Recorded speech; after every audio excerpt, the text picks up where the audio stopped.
Good morning. Welcome back.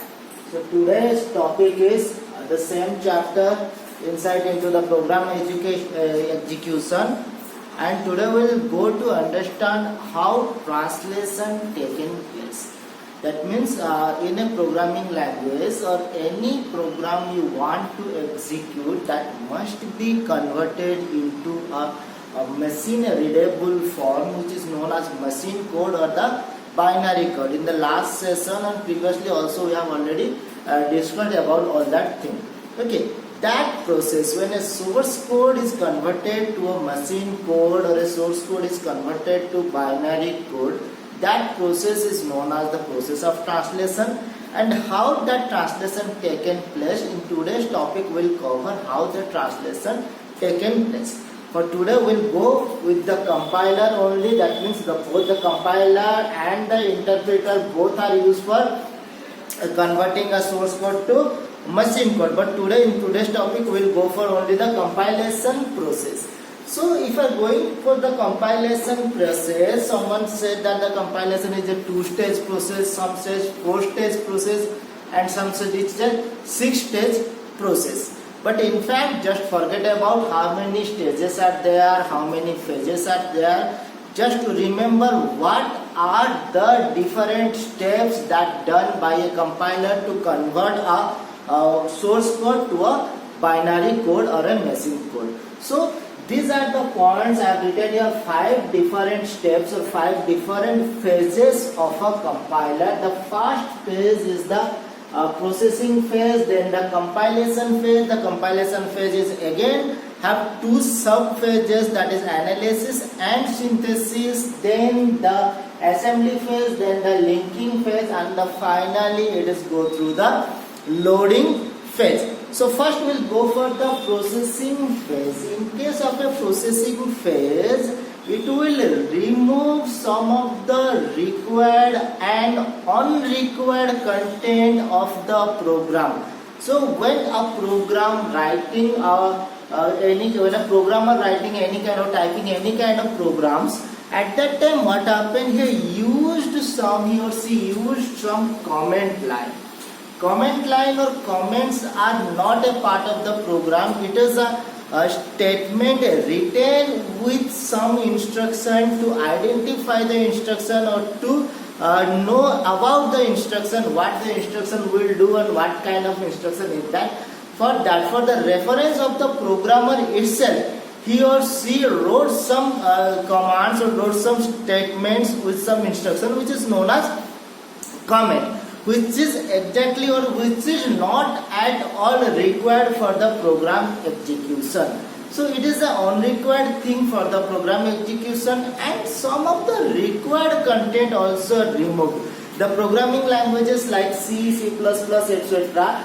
In this kind of programming language, some preprocessors have been inserted or included to the program. The preprocessor may be subroutines or maybe constant declaration or maybe preprocessor directives. These are also removed. So in the processing phase, what happened, the preprocessor are removed from the program, or the whatever be the unrequired content of the program like comment line and all that thing will be removed from the program.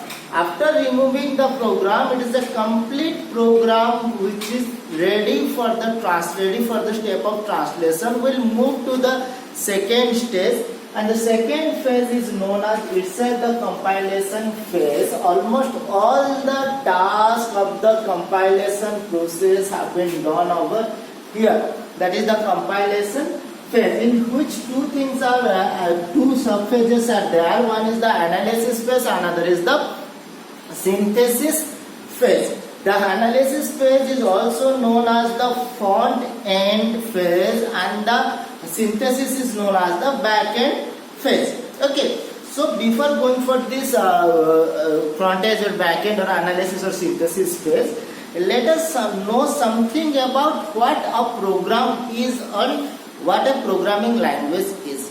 Like any language in your literature, you might have learned Hindi, English or any other languages. In that kind of languages, we are using different kind of words.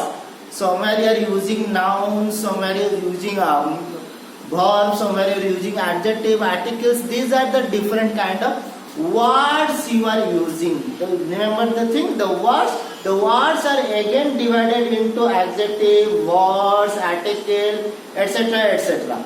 Okay, likewise in a programming language, that atomic part which cannot be further divided, that atomic part is known as a token. That means the token has its specific meaning and it cannot be further divided. For example, in case of English, suppose you are writing a sentence. The sentence is collection of words. Maybe there is some special symbols like comma, semicolons or full stop or anything. But except that it is a collection of words and each word has its specific meaning for that particular language. Likewise, an instruction is a collection of tokens. The instruction is a collection of tokens and the token has a specific meaning of that particular programming language. When we will go to start the Python programming language or any other programming language, at that time we will learn about detail about the token and what are the different kind of tokens. Okay, so tokens are again divided into different categories like keywords, identifiers and literals. These are the different kind of tokens. Now when we are talking about the tokens, in this particular phase the tokens are separated. That means which are the identifiers, which are the keywords, which are the literals. What are the literals? These are the different symbols. What are the keywords? These are the reserved word that has a specific meaning for that programming language. And what are the identifiers? These are nothing than some word that identifying the meaning of some other thing. Or through English you can easily understand the keywords are the verb that has a specific meaning, that has a specific work to do.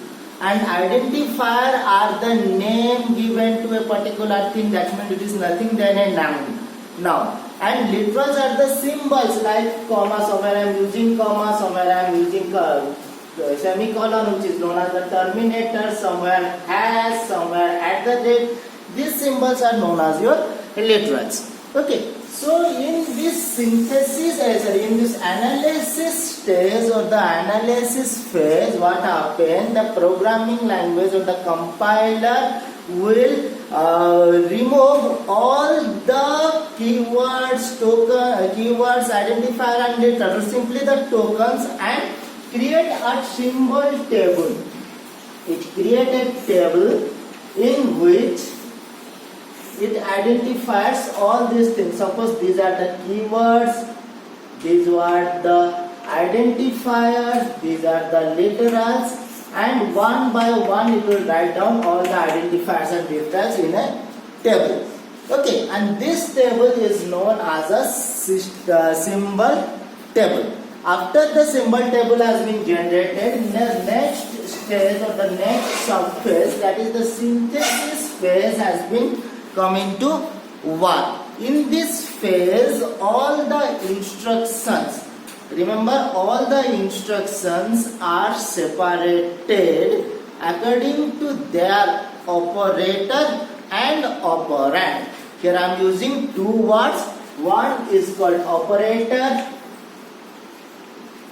another is called operand.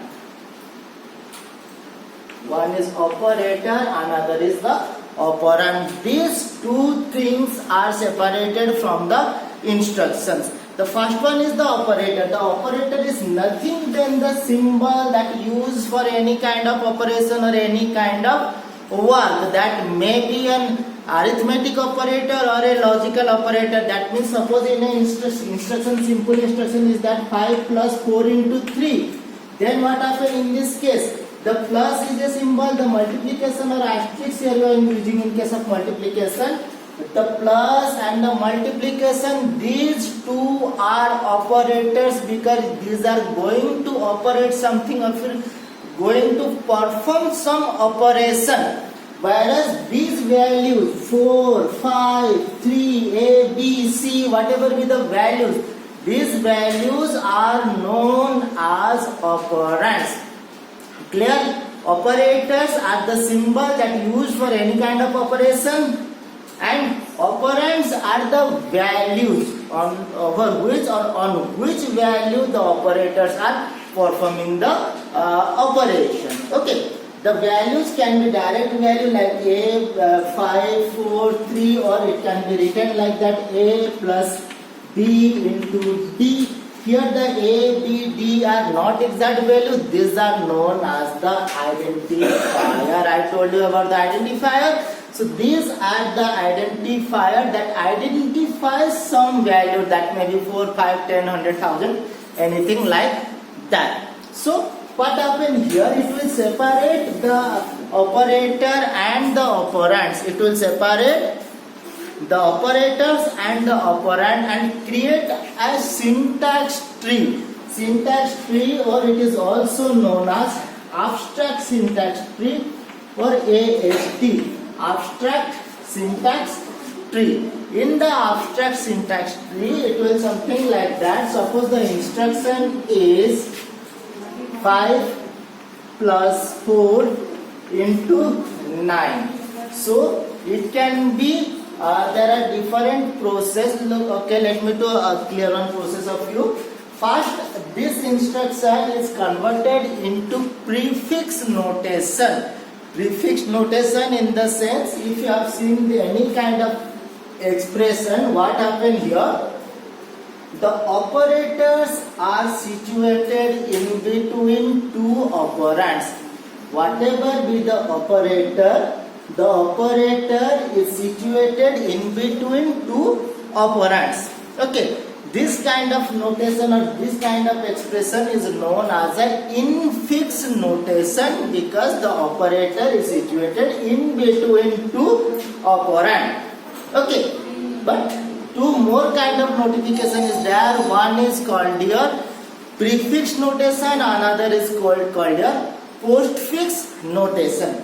Now come to the prefix notation. When we are converting this into prefix notation, then you might have remembered that BODMAS rule of arithmetical calculation, bracket, open, division, all that thing. So in that process, the most prior operator is multiplication here. So first multiplication will appear and the two operands are 4 and 9 for multiplication. So first multiplication has been solved, in which the multiplication symbol comes to the front. After that, two operands are there. Then then that must be something like that. Okay, 5 plus multiplication 4 into 9. That indicates the result of 4 into 9 will be added with 5.